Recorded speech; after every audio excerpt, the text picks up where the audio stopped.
अन्नदाता, पग पग पर है संग तुम्हारे अन्नदाता। लहू किसानों का बन के पसीना सींचता है धरती का सीना। मेहनत का तेरी हक दिलवाने, नई तकनीक नई खोज बताने। पशुधन को गुणवान बनाना, पौध सुरक्षा को सिखलाना, खेती के सब गुर समझाने, भारत का सरताज बनाने। आठों पहर है संग तुम्हारे अन्नदाता, अन्नदाता। नमस्कार, मैं शालिनी आप सभी दर्शकों का अन्नदाता कार्यक्रम में स्वागत करती हूं। हर रोज की ही तरह कार्यक्रम में हम फिर से लेकर के आए हैं खेतीबाड़ी से जुड़ी हुई बहुत सी लाभकारी जानकारियां। तो चलिए सबसे पहले देखते हैं कि क्या है विशेष आज के कार्यक्रम में। अच्छे उत्पादन हेतु बसंतकालीन गन्ने की बुआई तकनीक, अधिक लाभ के लिए कैसे करें प्रिमुला फूल की खेती,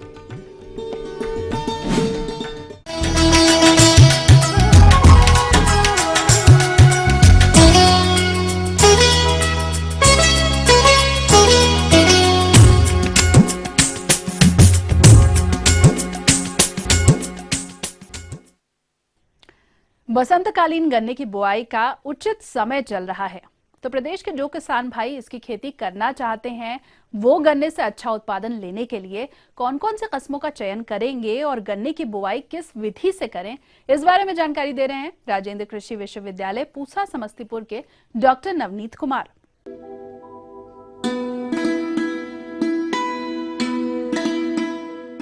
बुआई का समय एवं खेत की तैयारी। गन्ना रोप के लिए उपयुक्त समय मौसम के तापक्रम पर निर्भर करता है। इसके लिए 20 से 30 डिग्री सेल्सियस तापक्रम की आवश्यकता होती है। इस आधार पर बसंतकालीन गन्ना रोप का समय फरवरी के दूसरे सप्ताह से अंत मार्च तक का होता है।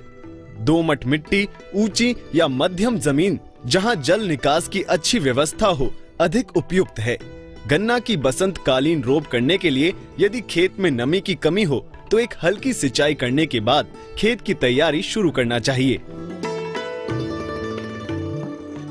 इस साल आप देख रहे हैं कि बारिश कम हुई है, तो इसलिए खेत में नमी भी तेजी से घटेगी। इसलिए कोशिश करना चाहिए कि जब भी हम खेत की तैयारी करें अविलंब कर ले और 3 से 4 दिन के अंदर जुताई से लेकर के पाटा तक दे दें, ताकि जो भी नमी खेत में है वो संरक्षित रहे और अंकुरन अच्छा हो। और जहाँ पर चूंकि बहुत समय से भारी मशीनरी के द्वारा, ट्रैक्टर वगैरह के द्वारा या जो भी मशीनरी है उसके द्वारा खेती होती है, तो कोशिश करना चाहिए कि कम से कम 3 साल में एक बार गहरी जुताई करें, सब सॉइलिंग करें। सब सॉइलिंग अगर आप करेंगे तो अगर जो जमीन के जस्ट नीचे 30 सेंटीमीटर 45 सेंटीमीटर हार्ड पैन बन जाता है। अगर आप चीजेल प्लो से एक बार 3 साल में कर देते हैं तो वो हार्ड पैन ब्रेक हो जाएगा। और जो आप सिंचाई भी देते हैं या बारिश के समय में जो अत्यधिक नमी होती है वो जमीन के अंदर रिस के नीचे चली जाती है और भूमि का अपर्दन भी नहीं हो पाता है। अगर जिस खेत में किसान बंधु धान हार्वेस्ट किए हैं, धान की कटाई किए हैं, उसके बाद उसमें गन्ना लगाना चाह रहे हैं, तो किसान बंधु भी जानते हैं कि जो धान काटने के बाद जो बच जाता है उसकी खूंटी, उसके लिए आप पहले तो डिस्क प्लॉ कर दें, इसलिए कि वो जो खूंटी होगी वो भी कट जाएगी। डिस्क प्लॉ करने के बाद उसमें आप डिस्क हेरो कर दें और रोटावेटर उसमें जरूर चलाएं कि जो भी आपका वो रेसिड्यू है, प्लांट रेसिड्यू है धान का, वो उसमें कट के अच्छा से मिट्टी में मिल जाए। उचित प्रजातियों का चयन। परिस्थितियों के अनुरूप उपयुक्त गन्ना की प्रजातियों का विवरण निम्न प्रकार है।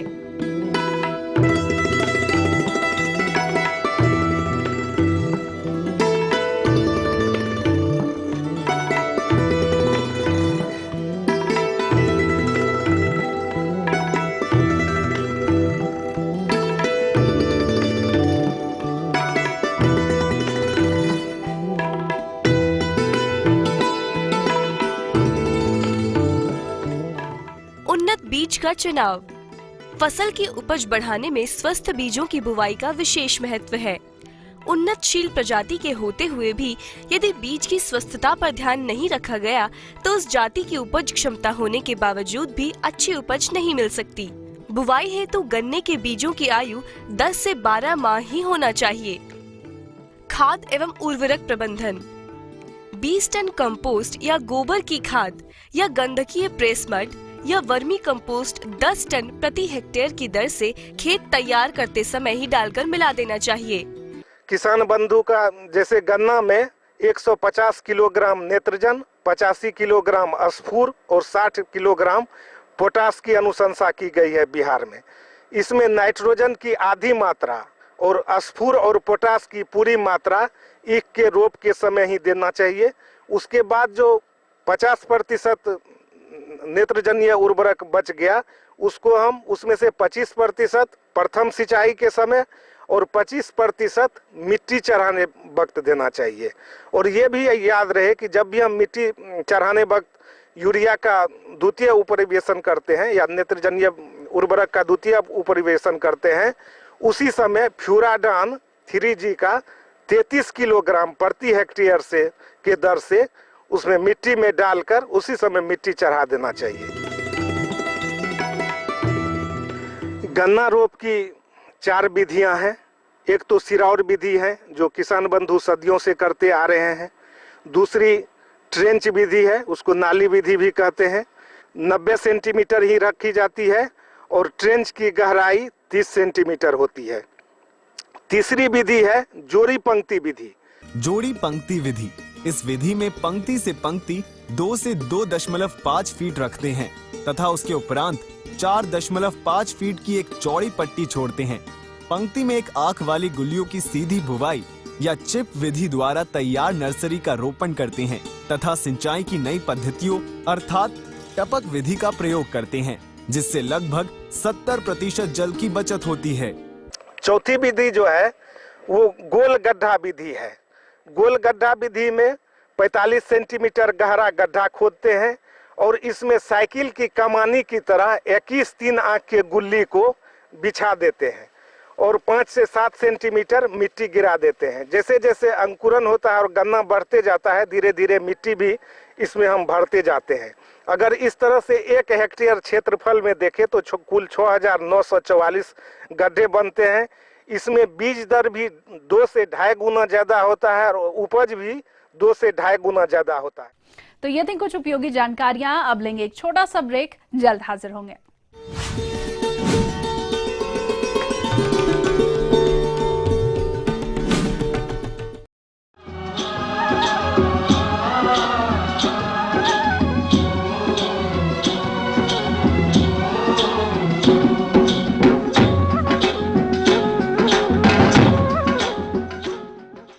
ब्रेक के बाद एक बार फिर से आप सभी दर्शकों का अन्नदाता कार्यक्रम में स्वागत है और चलिए अब बढ़ते हैं अगली प्रस्तुति की ओर।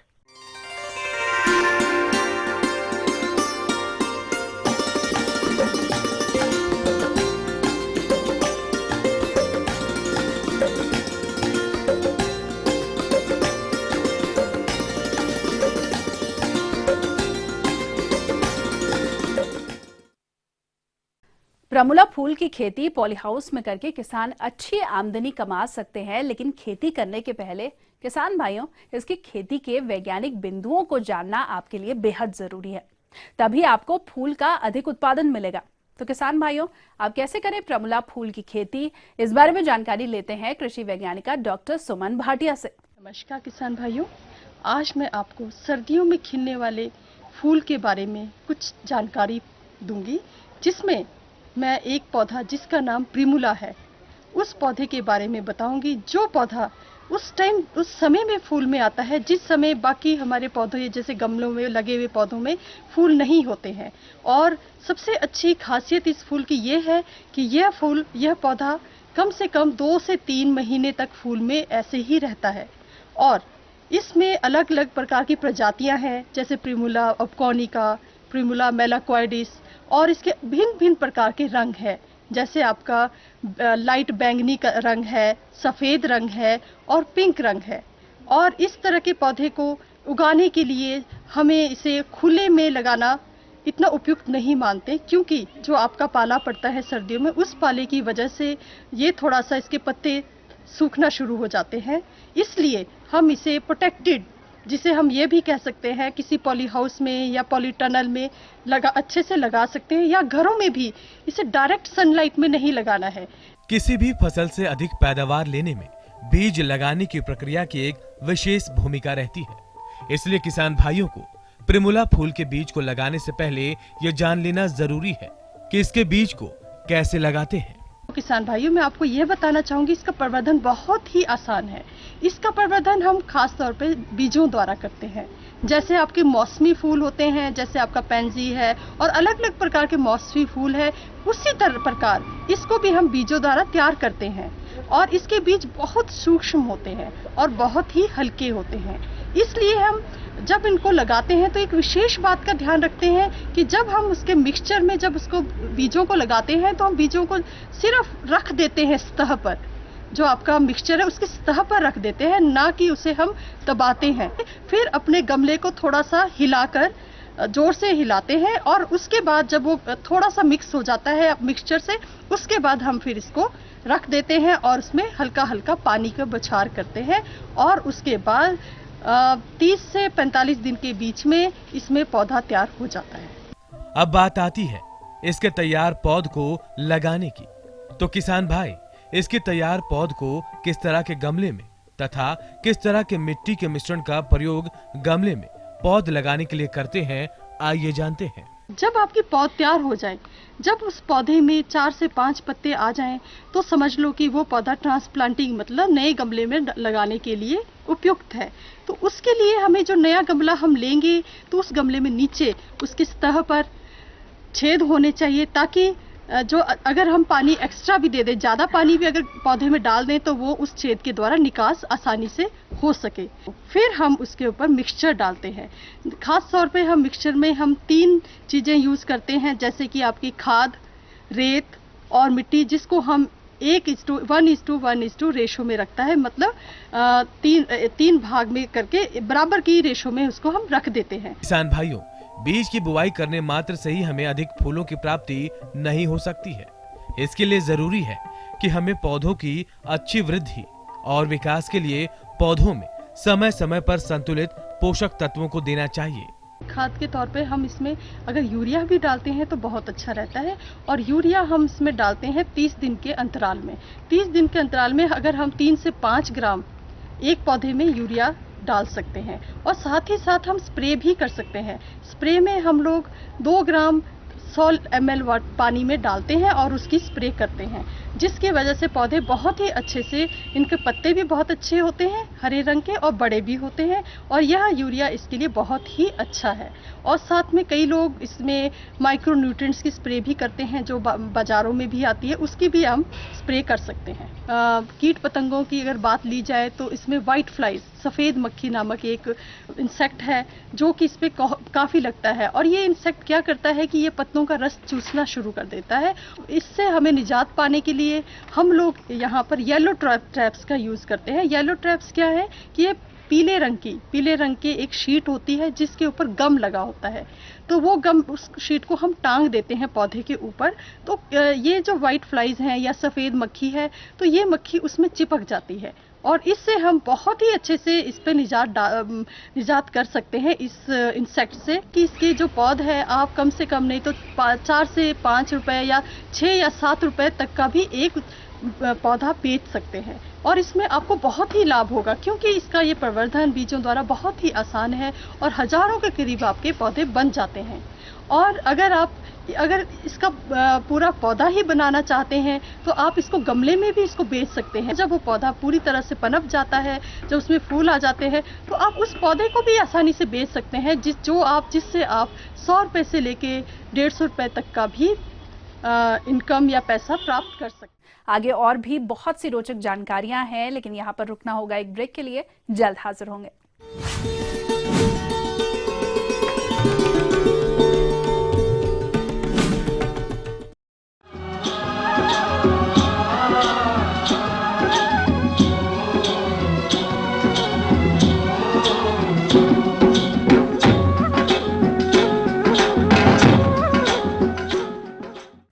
ब्रेक के बाद आप सभी दर्शकों का एक बार फिर से स्वागत है और चलिए अब रुख करते हैं अगली कड़ी की ओर।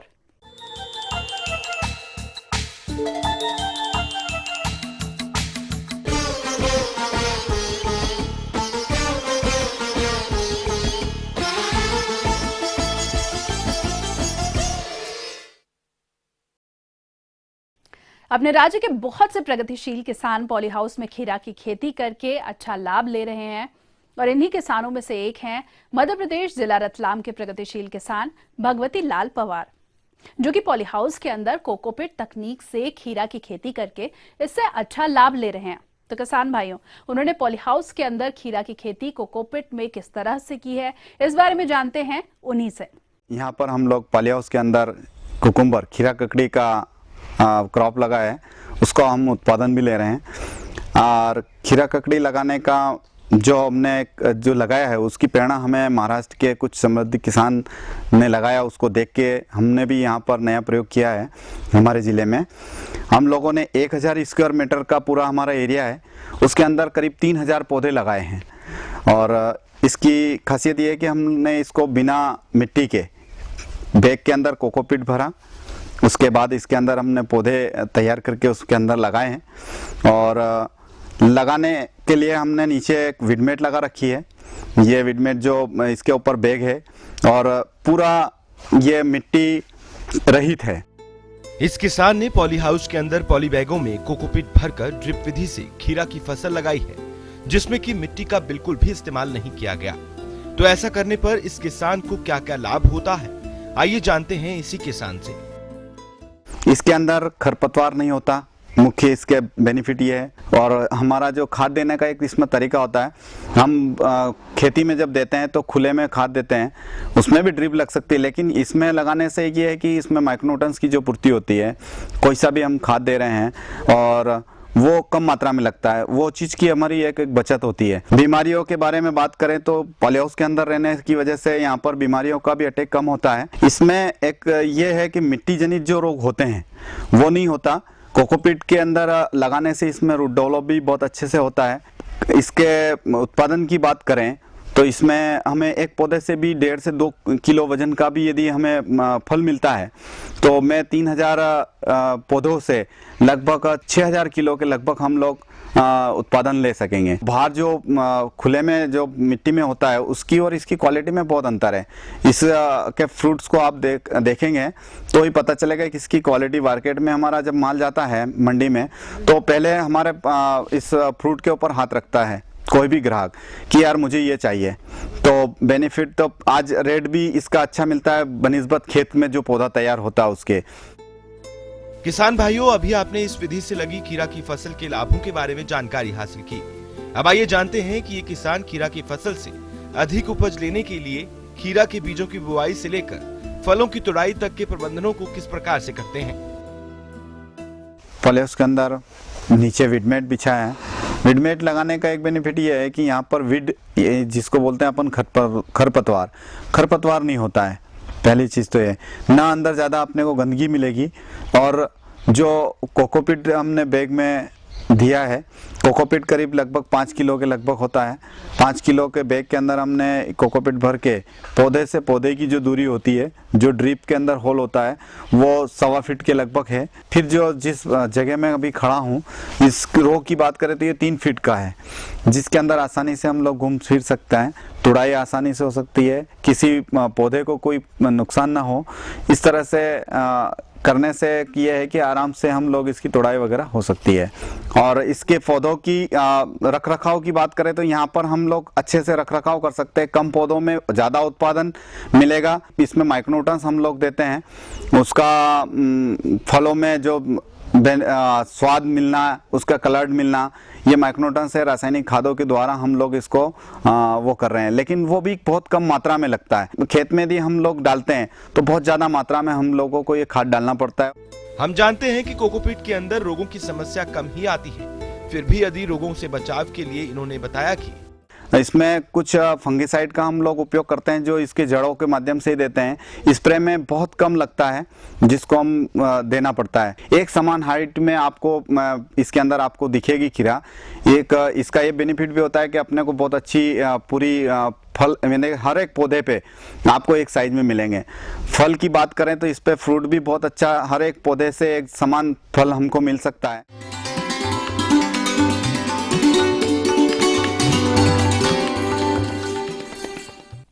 अन्नदाता हेल्पलाइन निशुल्क फोन संपर्क सेवा के माध्यम से आपके द्वारा पूछी गई समस्याओं में से एक या फिर दो प्रश्नों को हम अपने कार्यक्रम में शामिल करते हैं और इसी के तहत आज का चयनित प्रश्न और उसका जवाब इस प्रकार है। अन्नदाता निशुल्क फोन संपर्क सेवा के माध्यम से पूछे गए प्रश्नों में से आज हमने जिस प्रश्न को कार्यक्रम में शामिल किया है उसे पूछा है जिला गया के कृषक कमल यादव ने। यह भैंस की मुर्रा नस्ल के बारे में संपूर्ण जानकारी चाहते हैं। तो कमल यादव जी, आपकी जानकारी हेतु प्रस्तुत है कार्यक्रम का यह अंश। अधिक से अधिक दुग्ध उत्पादन प्राप्त करने के लिए हमारे देश में उन्नत महिषवंशीय पशुओं की जो नस्लें हैं उनके बारे में जानकारी देने के लिए उपस्थित हूँ। भैंसों की जो प्रमुख नस्लें हैं उनमें जो प्रमुख नस्ल है वह है मुर्रा नस्ल। यह मुर्रा नस्ल की जो भैंस है यह हरियाणा राज्य के रोहतक, जिंद, हिसार आदि जिलों में पाई जाती है। वहाँ से हमारे पशुपालक भाई इस भैंस को ला करके इन मुर्रा भैंसों का लालन पालन अच्छी तरह से कर रहे हैं। इस मुर्रा भैंस की जो विशेषता होती है वह यह होती है, यह काले रंग की होती है। इसके जो सींग होते हैं घुमावदार होते हैं और अंदर की ओर मुड़े हुए होते हैं। इनकी शारीरिक जो वजन होता है वो 400 से 500 किलोग्राम के बीच में होता है। आयन पूर्णतः विकसित होते हैं, चारों थन समान होते हैं और इनका जो दुग्ध उत्पादन है वह 5 लीटर से 7.5 लीटर प्रतिदिन के हिसाब से आंका गया है। और यह भैंस की जो नस्ल है भारतवर्ष की सर्वोत्तम नस्ल मानी जाती है और इसे भारत का गौरव भी कहा जाता है भैंस के नस्लों के मामलों में। और आइए अब देखते हैं कल दिखाए जाने वाले कार्यक्रम की मुख्य झलकियां। अच्छे फूल उत्पादन हेतु पॉली हाउस में लगी झरबेरा की फसल में जरूरी कार्य। मधुमक्खी पालन अच्छी आय का जरिया, एक किसान की कहानी।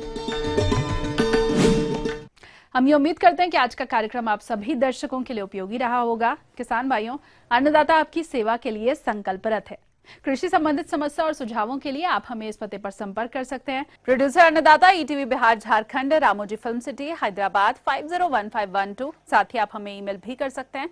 हमारा ईमेल आईडी है annadatabihar@etv.co.in। इसके अलावा आप हमें निःशुल्क हेल्पलाइन नंबर 180010084599 पर सोमवार से शनिवार सुबह 10 से शाम 4 बजे के बीच संपर्क कर सकते हैं।